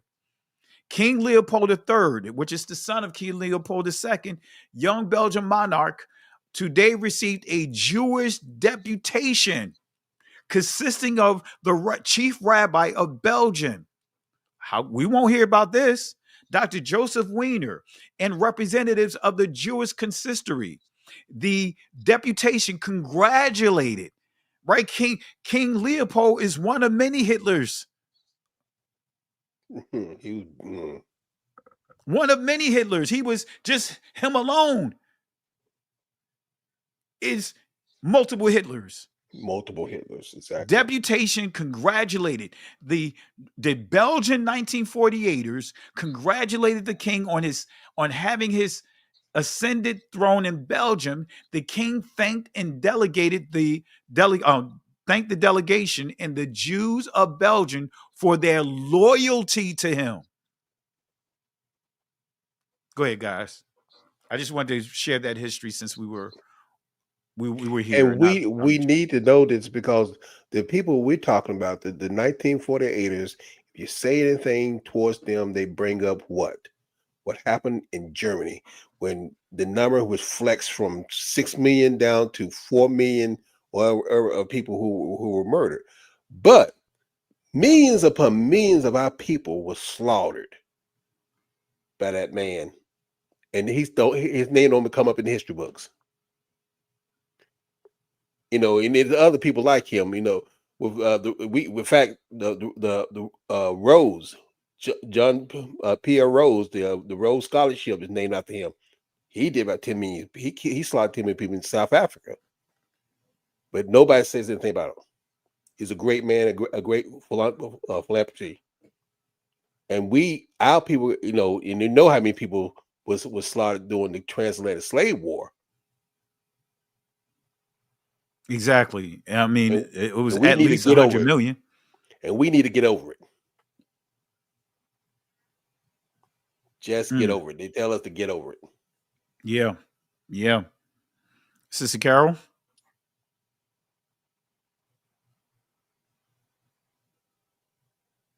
Did we lose Sister Carol?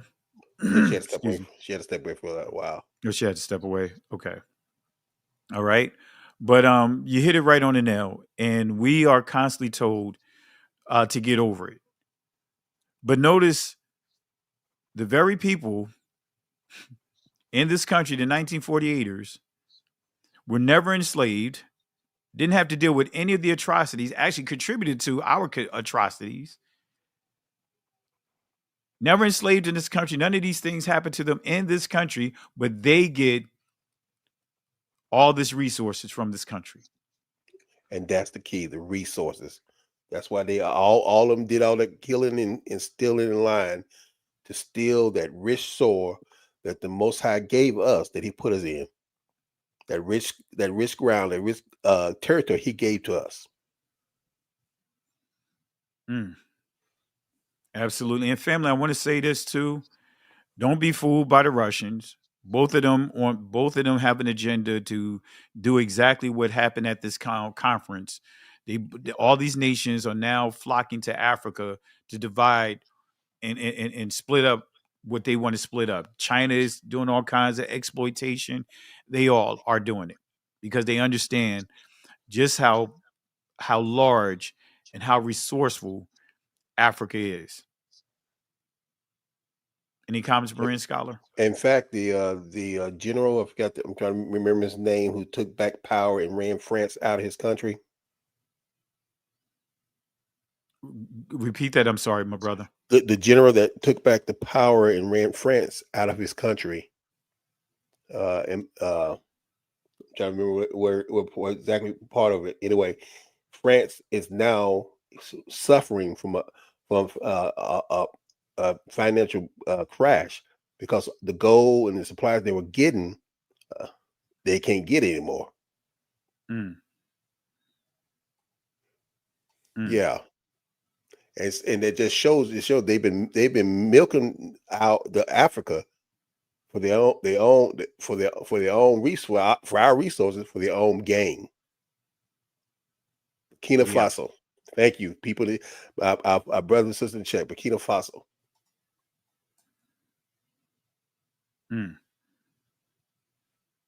Wow. Wow. These people are running wild, man. Yeah. These people are running wild. And family, this is why we have to, do what we do, to warn you guys, because don't get caught up in the propaganda. They're going to always try to downplay the truth that we're sharing here. They're going to always try to, if you notice, they're going to always put their stuff on top of our situations. Exactly. No matter what it is, it's always their stuff. But family, really appreciate it. The love and support as we continue to show what we're showing here, as we continue to on this journey to 100,000 subs. We had I think we had 99,000 right now. We're 1,000 short.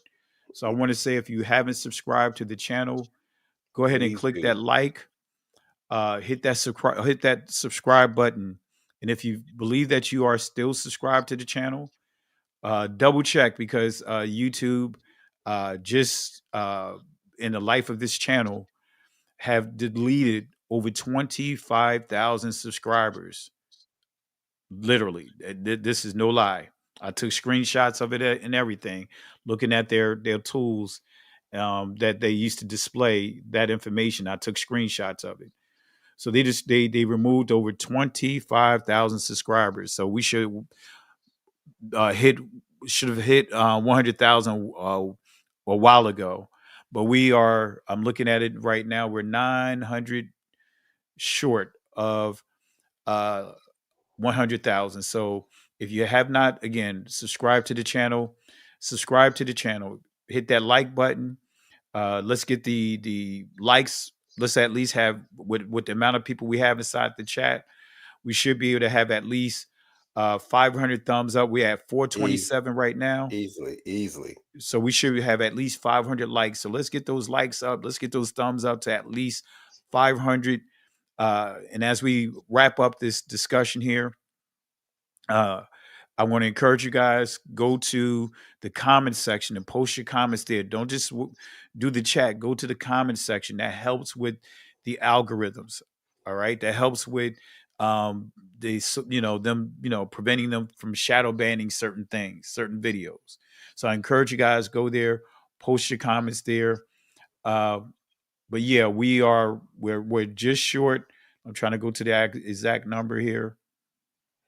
And while Pastor's doing that, guys, it's important we are so grateful for those super chats, for those people who are coming in and sharing in this ministry.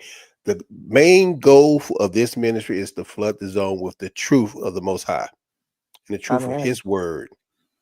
and not any of the propaganda, as our sister told us about it, because that all it is falsehood, biased comments to promote a false agenda, and that's of the enemy. So we want to flip the zone with the truth.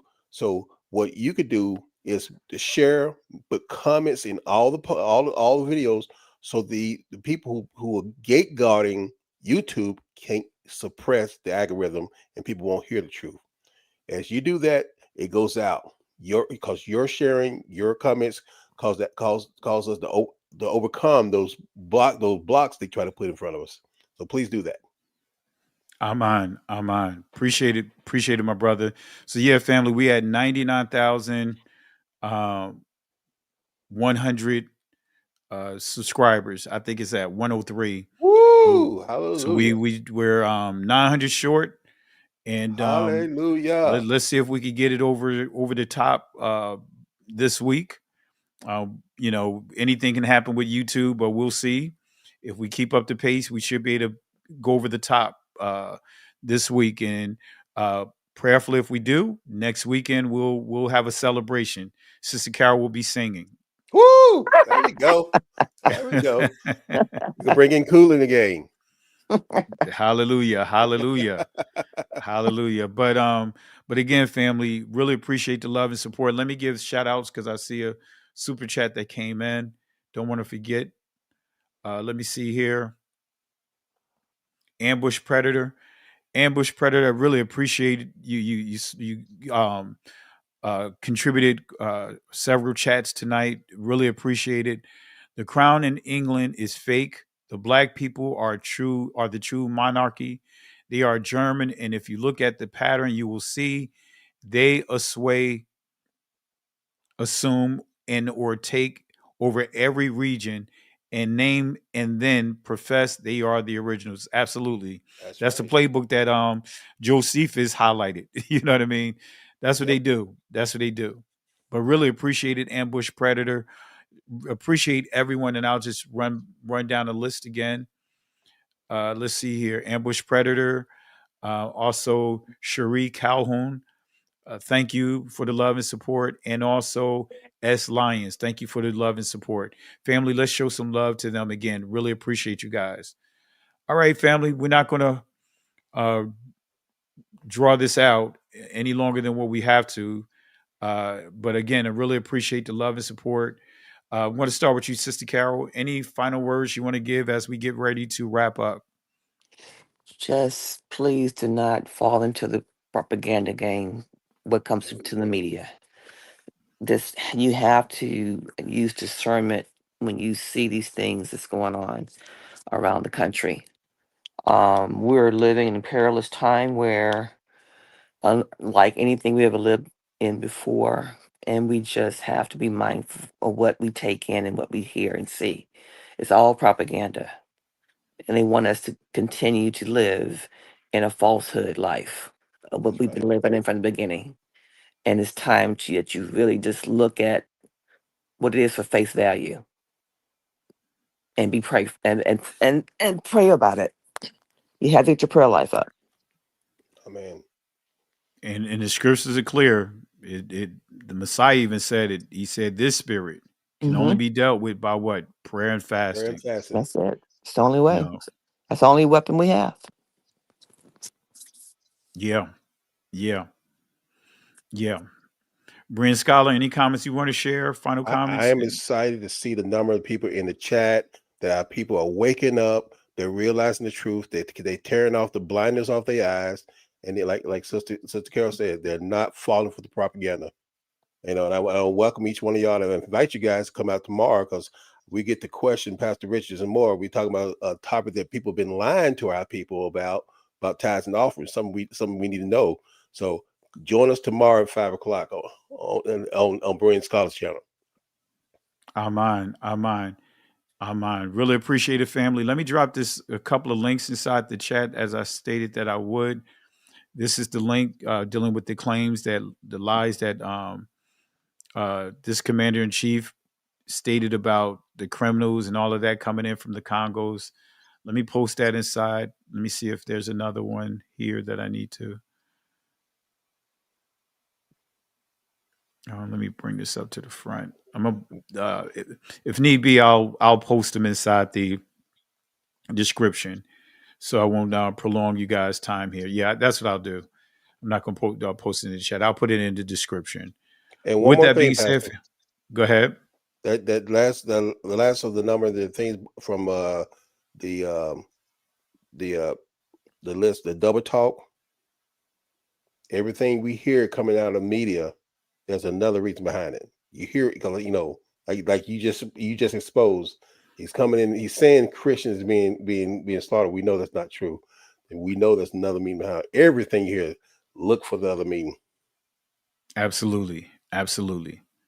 All right, family. With that being said, matter of fact, we haven't done this in a minute. Sister Carol, start with you. Garbage Can Award. Oh wow! And then wow, those two people on the screen right there.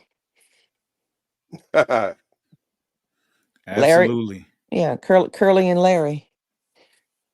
Absolutely. Let's give them the Garbage Can Award right now. Here it is.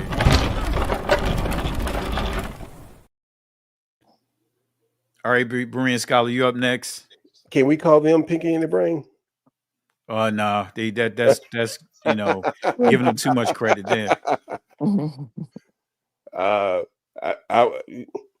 Just for our people to wake up and not go against ourselves. You know, we need to wake up and pull together. So the schism in our own people, give that to Garbage Can. All right, here we go.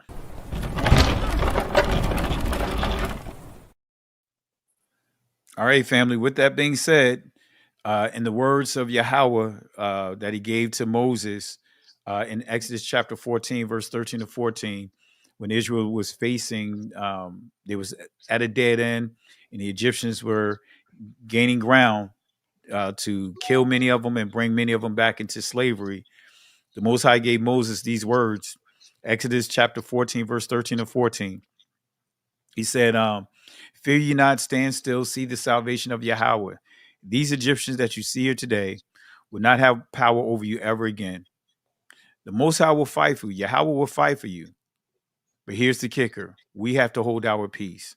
The Hebrew word in that text is not shalom. Some of you guys would say shalom, but it's not shalom.